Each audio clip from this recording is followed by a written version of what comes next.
Ang mga pinakabagong balita at mahalagang issue na walang kinikilingan, walang pinoprotektahan noon at ngayon, serbisyong totoo ng GMA News.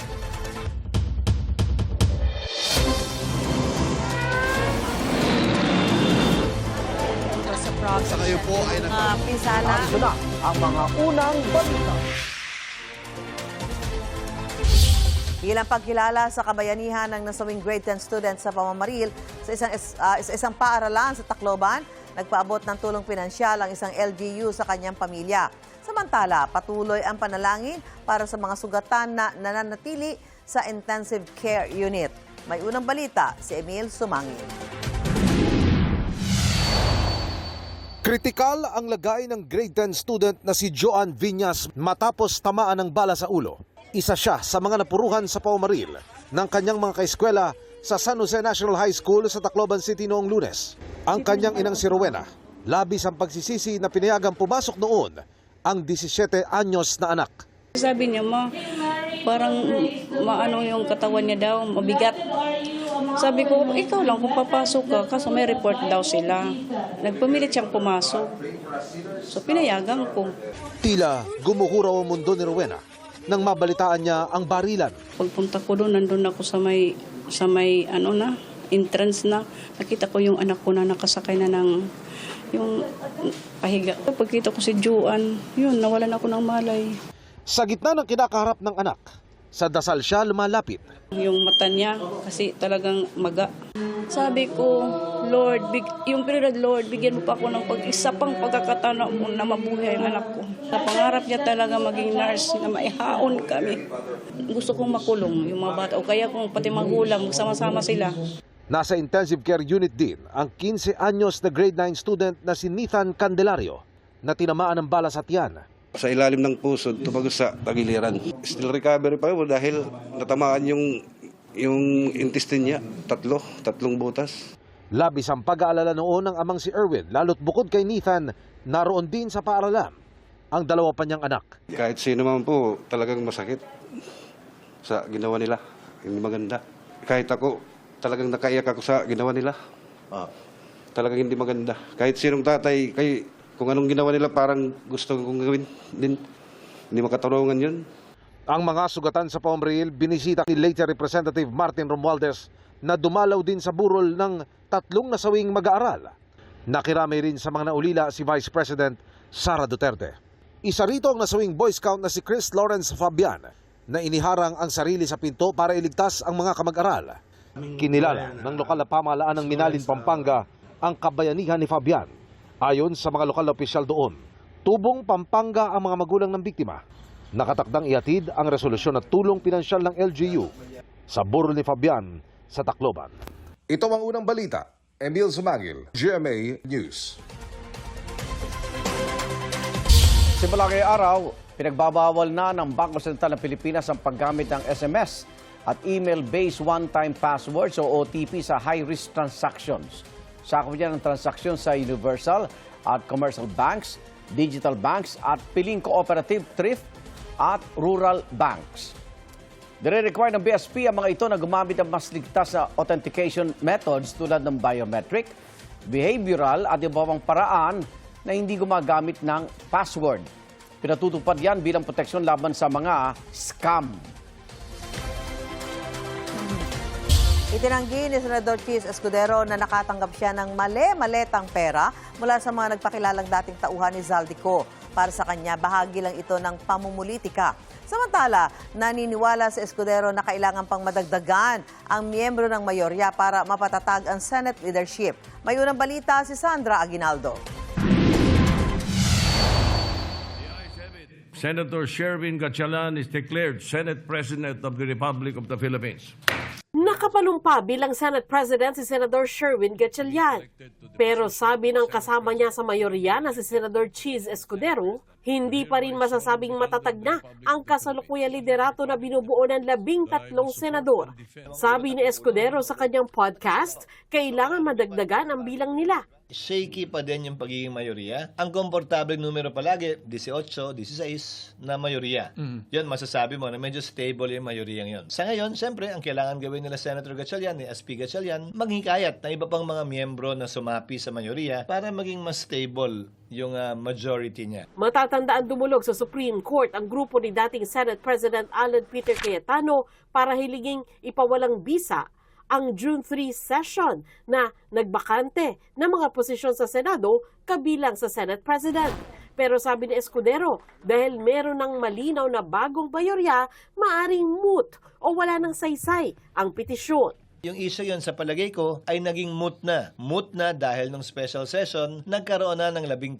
At may 13 na para ihalal ng formal ang Senate President at gayon din yung iba't ibang mga chairman ng iba't ibang komite. Pag nagkabotohan, sa demokrasya, ginagalang natin yung boto ng mas nakararami. Hininga namin ang reaksyon si Cayetano pero wala pa itong sagot. June 17, nahalal na Senate President si Gatchalian sa special session na ipinatawag ng Pangulo para umano makapagpasa ng mahalagang legislative measures. Pero sabi ni Escudero, huwag na natin ikaila na ang rason kaya nagka-special session ay para sana maayos yung gusot, sigalot, bangayan. Yun ang marahil isa sa pinakamabigat na konsiderasyon. Kailangan masettle yung issue one way or the other. Hindi pwedeng manatiling ganun ang Senado na may dalawang ulo. itinanggi naman ni Escudero ang aligasyon ng isang nagpakilalang dating bodyguard ni Zaldico na hinatira ng 4 na maletang may lamang pera ang bahay ni Escudero. Tahasan kong sasabihin, hindi totoo yan dahil magkagalit kami ni congressman ko sa mahabang panahon at maraming nakakaalam yan. Mali din yung address nila eh. Ayon kay Escudero, itinuturing niya ang aligasyon bilang bahagi ng politika. Para sa akin, bahagi na siguro yan ng tapunan ng putik sa politika. May nadagdag na bagong kalaban, may nabawas na kakampi. Ito ang unang balita. Sandra Aguinaldo, GMA News. Inamin naman ni Escudero na may nag-alok sa kanya noon na maging Senate President pro tempore pero tinanggihan niya ito. Sabi ko, hindi ako interesado, hindi ko kailangan. Minungkahi ko nga si ating Senate President Soto. Para sa akin, gusto niya, hindi ko naman gusto. Hindi namin kailangan pagtalunan o pag-agawan. Nagsagawa ng prayer protest ang mga taga Malate Catholic Church para ipanawagan sa gobyerno. Ipatigil na ang pagputol sa mga puno sa mga lugar na daraanan ng planong Southern Access Link Expressway o SALEX. May unang balita si Jomar Apresto. Idinaan sa panalangin ng mga miyembro ng Malate Catholic Church ang kanilang protesta para ipanawagan sa gobyerno ang permanent revocation ng tree cutting permit ng DNR at pag-redesign sa Southern Access Link Expressway o SALEX. Kaugnay pa rin ito sa naging issue sa pagpuputol ng mga puno na tatamaan ng ruta ng nasabing proyekto. Nagsagawa sila ng Station of the Cross na nilahukan ng aabot sa mahigit 100 tauhan at volunteer ng simbahan. Binubuo ng 15 stations ang programa kung saan hinintuan nila ang mga lugar na mayroong pinutol na puno. Ito yung bahagi ng Quirino Avenue kung saan sinasabing nagputol na mga puno. Base sa pagtaya ng Malate Catholic Church, aabot na raw sa mahigit 200 puno ang naputol sa ilalim ng proyekto. Posible raw yan madagdagan pa ng 400 hanggang 600 na mga puno kung hindi ito napigil. Iginiit ng mga taga-simbahan na hindi earthballing ang ginawa sa mga pinutol na puno. Hindi po ganun yung ginawa agad nila, pinutol po agad nila ang puno. Na po, ngayon po, kung papansinin niyo, may maraming video sa social media na tuwing gabi, doon po nila ginagawa po yun kung kailan wala pong mga tao. Pangalawa po, hindi po nagkaroon ng public hearing or public awareness. Mahalaga rin daw matalakay ang nasabing usapin lalo at malaki sanang may tutulong ng mga pinutol na puno ngayong panahon ng tag-ulan. Lalo na po itong Quirino Avenue po ay prone po ito sa pagbaha. Kung maaari po in the best possible way ay magkaroon ng redesign po. Una nang sinabi ng DENR na iimbestigahan nila ang nangyari. Ayon naman sa SMC SALEX, pinag-aralang maigi ang disenyo ng ruta at ito ang masasabing most feasible o ang pinakamabisang ruta dahil na-meet nito ang structural at engineering requirements. Hindi rin daw ganun karaming residente at pang-infrastruktura ang maapektuhan. Sa ilalim ng permit conditions, nire-require ang SMC SALEX na palitan ng halos 51,000 na seedlings ang mga pinutol na puno na itatanim sa mga designated sites ng DENR-NCR. Ang SALEX project na may habang mahigit 40 kilometro ay isang elevated expressway na layong magbigay ng dagdag na ruta sa mga motorista na babaybay sa iba't ibang bahagi ng Metro Manila. Layo nito na mabawasan ng traffic congestion sa EDSA, Ross Boulevard, Quirino Avenue, SLEX at iba pa. Kabilang na rin dito ang pag-improve sa access ng mga motorista sa pagitan ng Maynila, Bulacan, Melopez Boulevard, Skyway at South Luzon Expressway o SLEX. Ito ang unang balita. Jomer Apresto, GMA News.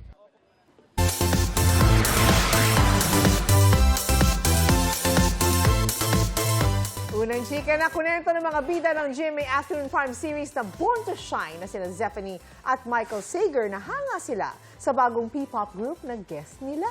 After BGYO, sunod na guest sa series ang tinaguriang Monsters of K-pop na Vision na mapapanood nyo na mamaya. May unang chika si Athena Imperial.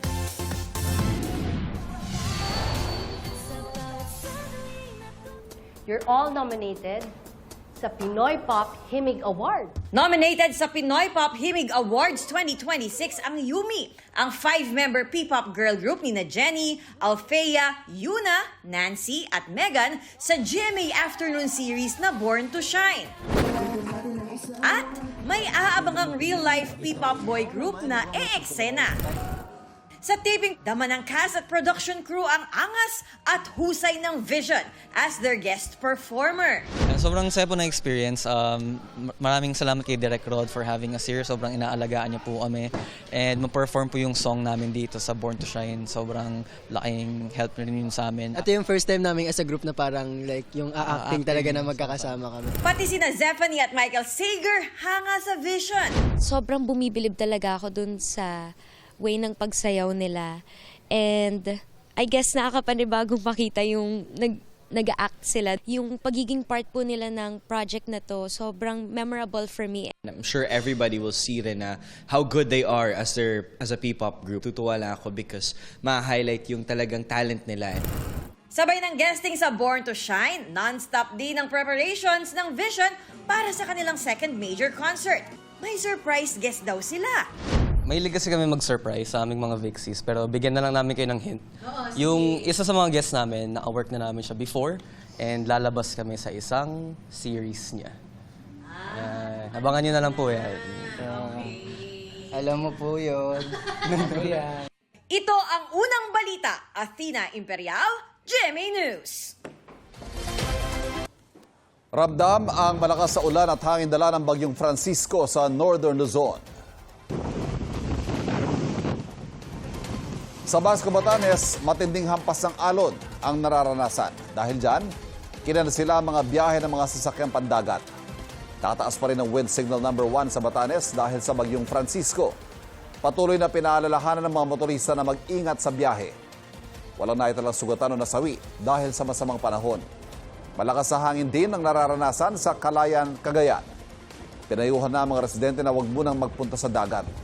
Dinala na rin sa mataas na lugar ang mga bangka.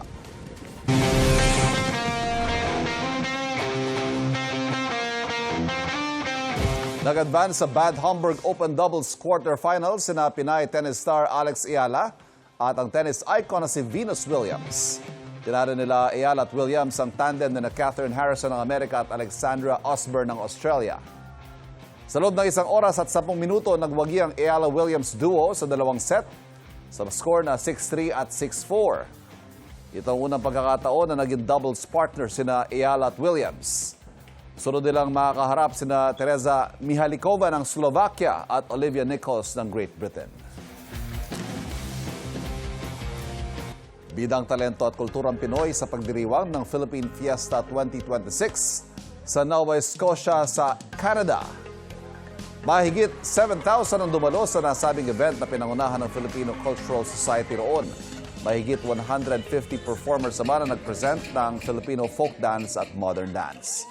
Kinilala rin sa event ang unang Little Miss Philippine Fiesta. 2 araw ay sinagawayan bilang bahagi ng Filipino Heritage Month sa Canada na ipinagdiriwang tuwing Hulyo.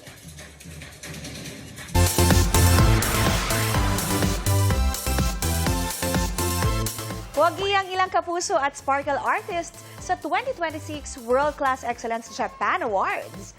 Kinilala bilang Best Actress in a TV Series si sparkle star Angel Guardian, para sa kanyang role as Sangre Dea sa hit Kapuso series na Encantadia Chronicle Sangre.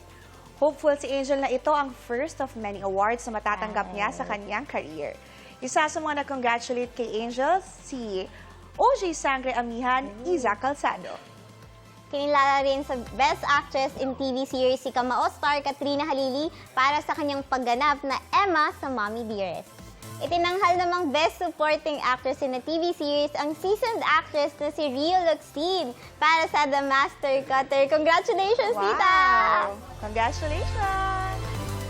Salamat po sa pagkilala sa trabahong ginagawa ko pa rin ngayon, The Master Cutter. At binabahagi ko po ang karangalan nito sa lahat ng kasama ko. Sobrang happy po ako na na-recognize po nila or 'di ba may nakapansin ng ating wow acting, ng ating talent. So Mommy Dearest, ito po yung first Best Actress Award ko. Dinededicate ko din to sa mga tao na naka-appreciate at nagmahal kay Dea. Kahit na isang buwan, mahigit na rin kami na hindi nag-i-air, nakakatuwa na na-recognize pa din ako, nakakataba ng puso.